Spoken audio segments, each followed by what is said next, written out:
I studied marine science and taught marine biology for a while before I got into animation. And so having thought, well, I'd like to do a show that centers around the really bizarre animals from undersea, specifically, I think, tide pools.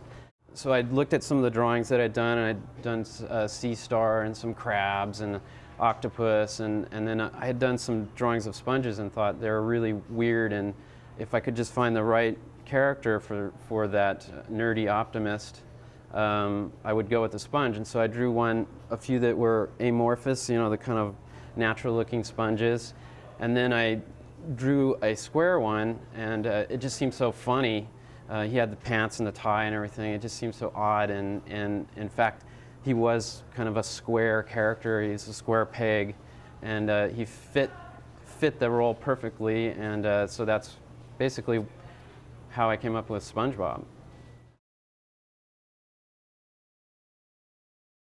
I wanted to do an undersea show that didn't sort of follow the same logic of other undersea shows like mermaid stories, where you see fish and they live in old boots and in tin cans and basically refuse from us. And I thought, well, what if they have their own little society that's based on familiar imagery like anchors, and as far as for a house, someone lives in an anchor, or someone like SpongeBob lives in a pineapple, which is from Polynesian imagery, and that there's a certain suspension of your beliefs, like that there's no fire, and that fish walk, and these sort of things that help us to write stories that parallel our lives.